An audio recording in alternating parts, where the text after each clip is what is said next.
nos dieron un desafío que era hacer un testimonio en 8 minutos. Pero además, Betty me pidió algo que es algo que no estoy acostumbrado a hacer, y es preparar un texto. Así que si yo he trabajado, por lo menos tengo que leerlo. Este es un testimonio que versa sobre una trilogía, en realidad, no de obras, sino de personajes. Y comienza por cómo escuché por primera vez el nombre de Edgardo Rivera Martínez. La primera referencia que tuve sobre Edgardo provino de la lectura de un libro que él había traducido de francés y que versaba sobre las crónicas de los viajeros franceses que vinieron a conocer el Perú a lo largo del siglo XIX. En mi imaginación, Edgardo debía de ser un filólogo que vivía en Francia. Luego vino la sorpresa, casi diría con emoción, del Ángel de Ausancate, el primer premio otorgado por el concurso Encuentre las 1000 palabras de la revista Caretas. El cuento con que Edgardo se presentó a la sociedad peruana a través de los grandes medios tenía una soberbia perfección formal.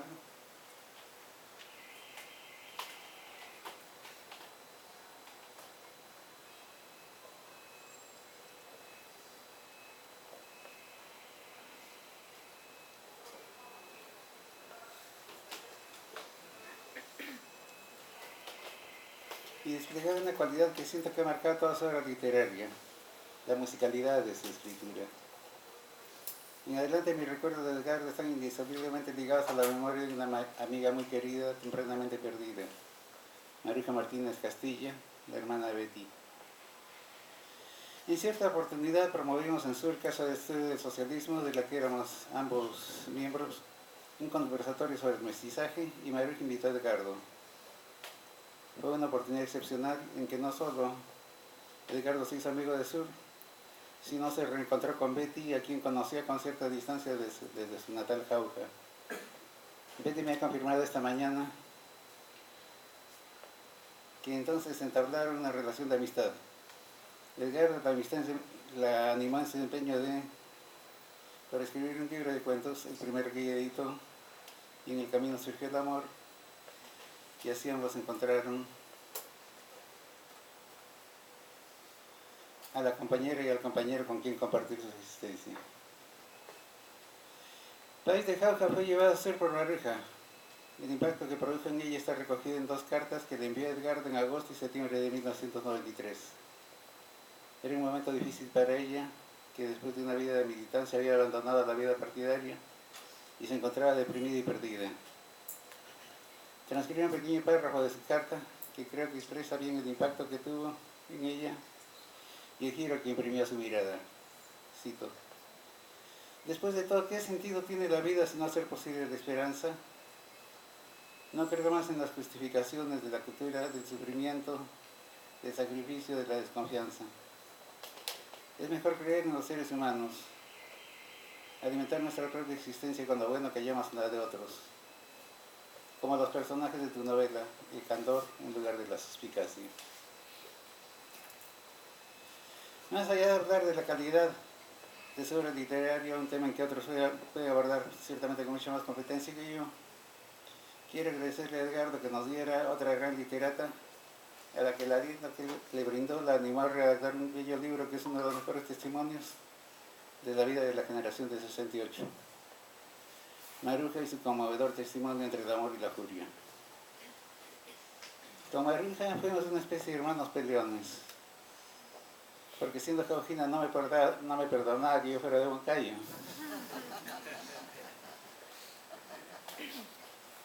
Ella tenía el desdén de los militantes duros hacia los intelectuales. Yo le decía la broma de que ella era un intelectual sin conciencia de clase. Debo publicar su libro, tengo que reconocer que yo tenía razón. Edgardo pensó el mestizaje como una oportunidad de aproximación y enriquecimiento. En otra oportunidad he escrito sobre las diferencias entre su visión y la de Miguel Gutiérrez, ambos grandes escritores, ambos pensando el mestizaje desde entradas opuestas. Para Miguel, el conflicto el enfrentamiento, la herida,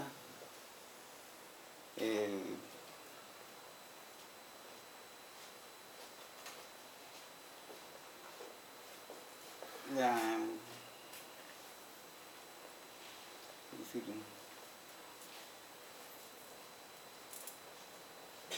la herida la afrenta, ¿no? Pero también el blasón. En un mundo en que el mestizaje es una herida que envenena, que enfrenta, que divide. Mientras que para Edgardo, y no puedo dejar de pensar en la vinculación con José María Arguedas, el mestizaje aparece como la posibilidad del encuentro, como la posibilidad de la reconciliación, como la posibilidad del mutuo enriquecimiento. Y piensa en Arguedas porque fue Arguedas el que abrió la línea de reflexión a partir de este ensayo ganador del Premio Nacional de Cultura sobre las comunidades del Valle del Mandaro. Y cómo las circunstancias particulares del Valle, donde la alianza con los españoles contra los cusqueños abrió la posibilidad de que consiguieran un dato excepcional. No hubo haciendas, no hubo encomiendas en el Valle del Mandaro. Permitió la emergencia de un campesinado fuerte, con propiedades, con una economía campesina sólida, redefiniendo la relación entre blancos, mestizos e indios. Arguedas vio en esta coexistencia en el Valle del Mandaro la posibilidad de un modelo distinto de crecimiento para el Perú que aquel que imperara en las zonas fuertemente feudalizadas del sur, donde decía la diferencia entre blancos, mestizos e indios no solo es socioeconómica, sino parece comprometer la propia existencia, parece comprometer la propia vida, la propia naturaleza. Termino diciendo que Miguel, Edgardo, confluyen en el mismo cauce. Maruja dijo en la carta que he citado que envidiaba a Edgardo la mirada que él tuvo sobre Jauja. Decía, hemos tenido las mismas experiencias, hemos recorrido los mismos lugares, hemos conocido los mismos personajes, pero hemos visto dos Jaujas distintas. Y envidio la mirada de Claudio, tu mirada sobre Jauja. Pero yo diría que vivimos con las dos miradas. Precisamente son las distintas facetas de este país mágico y por momentos doloroso, que es el Perú en construcción. Muchas gracias.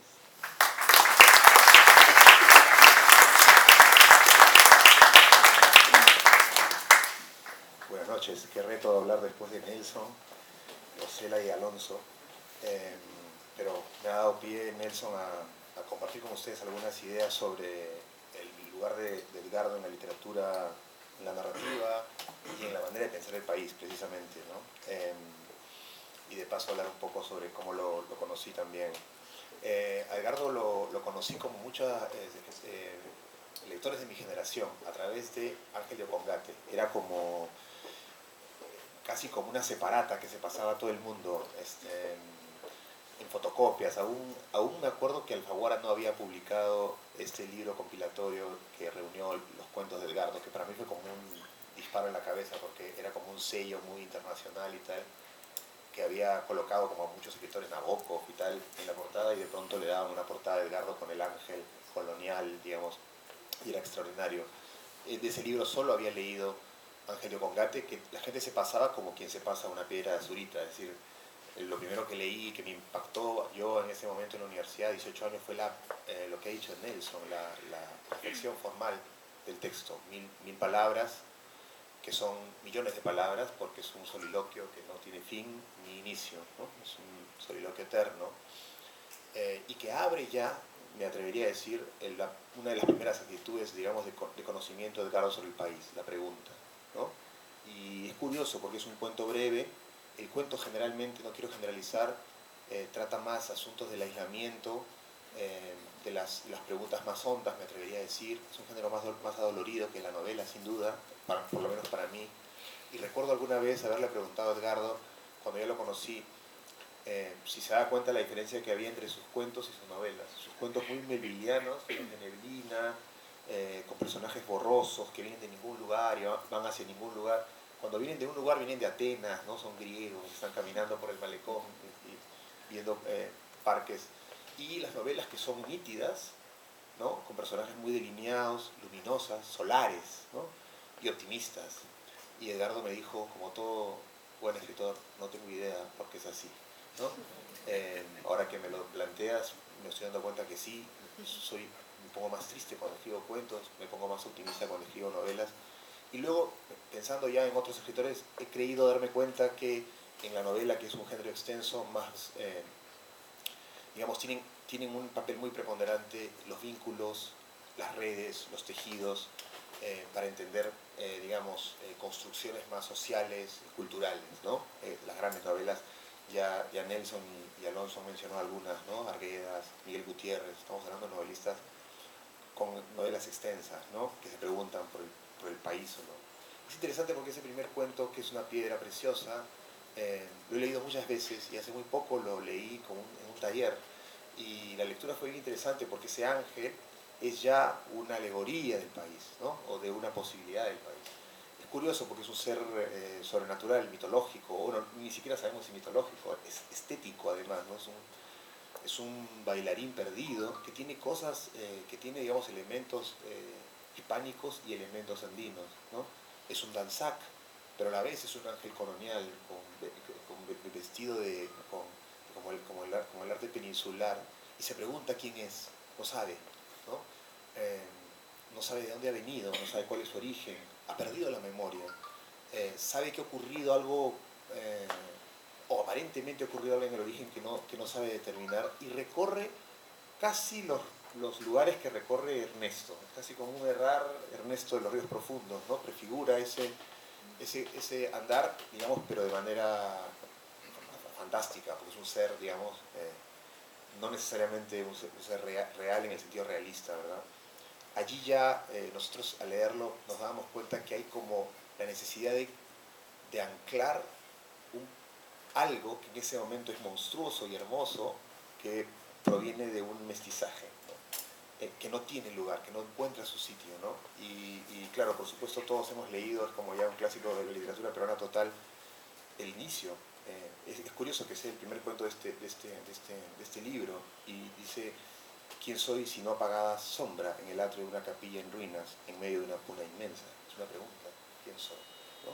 Este texto se publica en el 81, 82, y lo que plantea es eso, ¿a dónde pertenece esta posibilidad? Que aún en ese momento es sobrenatural, no anclado en la tierra, no tiene residencia aún en la tierra, y al final, bueno, ustedes saben, seguro todos han leído en Ángel de Mongate, encuentra un espacio que es un espacio no espacio, ¿verdad? Y ha sido producto de un rayo que ha caído, ¿no? Yo me acuerdo que en un momento los lectores estábamos en círculo y hay gente que decía: eso es la conquista, eso es Atahualpa, eso es el origen sin duda brutal de este ser que ha provenido de ahí. Entonces es bien curioso que Edgardo haya escrito eso en el año 82. En el 87 se publica otro cuento extraordinario que felizmente ninguno de mis colegas ha mencionado, que es Atenea en los barrios altos, ¿no? Es un texto que a mí me fascina y he editado, sí, muchísimas veces, y que más bien propone ya otra cosa, que es un diagnóstico, ¿no? Involuntario probablemente, a través de una imagen. Son unos niños que juegan en barrios altos y juegan a la Ilíada, una cosa ya de por sí, una imagen extraordinaria, comandados por una mujer blanca, hija de un médico, el único profesional de Barrios Altos, en el momento en que Barrios Altos está, digamos, fue este lugar aristocrático, digamos, criollo, vamos a decir así, y ya se está llenando de mestizos. Y entonces esta chica dicta los juegos, dicta qué hacer, cómo jugar, y ella ha leído la Ilíada. Y hay una mesocracia, no sé, como un conjunto de niñitos que se mueren por esta chica, que se llama Andrea, además, que dicta qué jugar y cómo. Y ella decide que un chiquillito que está ahí, que viene de ningún lugar, otro elemento de Rivera, ¿no? De Edgardo, que viene de ningún lugar, juegue con ellos, ¿no? Se llama Lorenzo, y ella dice que juegue, pero que juegue de caballo, en el juego de la Ilíada, ¿no? Y se convierte en su auriga. Y los niños juegan y pasa algo que no diré, que es trágico, pero lo interesante es que en la belleza del cuento infantil, que podría bien ser parte de La tarde y los juegos, este libro hermoso del que José ha hablado, estos niños involuntariamente construyen una alegoría del país, ¿no? Es una clase criolla de niños que juegan, una persona, digamos, una niña en este caso blanca, criolla, y un niño que se incorpora al juego eh, como caballo. Ella se monta sobre él. Hay hasta comentarios del mundo feudal, digamos, bien interesante, porque los niños están llenos de ese candor de los cuentos de Edgardo. En los cuentos de Edgardo ha hecho varias cosas muy extrañas en la literatura y por eso es tan particular. Una de ellas es que sus personajes tienen bien poca malicia. Normalmente en los personajes de la literatura peruana atormentados, de más ficciones, hacen cosas muy bárbaras. Tú tienes a una persona de 55 años y a un niño de 12 y si están juntos en un cuento de Edgardo no va a pasar nada, pueden pasar el día juntos, ¿no? Porque lo más probable es que el adulto le va a enseñar poemas homéricos, no va a tener ningún approach a los Salinger, digamos, ¿no? Es una cosa que siempre te da una tranquilidad cuando lees Edgardo. Y sin embargo es una literatura extraordinaria. Pero en Atenea y los barrios altos lo que componen es una imagen estéticamente extraordinaria con un fondo de dolor. Y a mí nunca me dejó de conmover que al final del cuento el personaje que narra es este chico que forma parte de la mesocracia de niños que juegan y que se vincula con el chico que ha venido, que nos enteramos ha venido de Huanta, de Ayacucho, en el año 87 sale este cuento. Es decir, que está hablando de una cosa muy profunda que me parece que es un diagnóstico del país, ¿no? Es un diagnóstico. Y el personaje que narra se llama Octavio, dicho ese paso. Un nombre que a mí se me quedó. Y luego, por supuesto, es curioso cómo Edgardo, pasados los años, en los 90, ya lleva esta pregunta sobre lo mestizo, este diagnóstico sobre el país, a la propuesta, ¿no? Que justamente es esta cristalización de la que habla Nelson, que por supuesto en la tradición de la literatura peruana tenemos que leer enfrentado o en diálogo con Miguel Gutiérrez, Mario Vargas Llosa, José María Argueda, ¿no? Es curioso, yo me acuerdo de haber conocido a Edgardo porque escribí un ensayo que comparaba el país de Jauja con Litume en los Andes, ¿no? Publicadas el mismo año, las dos ocurren en la Sierra Central. Litume en los Andes de Vargas Llosa es la separación, la incapacidad de comprensión, de entendimiento, y país de Jauja más bien es la síntesis, la armonía y tal, ¿no? Entonces yo creo que al final es bien curioso que Edgardo haya intentado todos los acercamientos o muchos acercamientos al país y haya instalado al final esa utopía, esa propuesta que solo como un mineral realmente, ¿no?, ha podido generarse en el Valle del Mantaro. Nelson tiene tantos ensayos sobre eso. Es exactamente este hombre del Mantaro que, digamos, jaujino, que viene y trae esta propuesta al país en la forma de Claudia Laya, ¿no? Es curioso el final de la novela, más allá de todo lo que pasa, esta composición final que es la música del ángel. Tengo la impresión que el ángel está musicalizando algo, el ángel de Pongate, aún imposible, y que finalmente encuentra residencia en la tierra en esta pieza final que Claudio hace en el atrio, digamos, en la iglesia de Jauja al final de la novela, antes de salir a ese sol cegador, ¿no?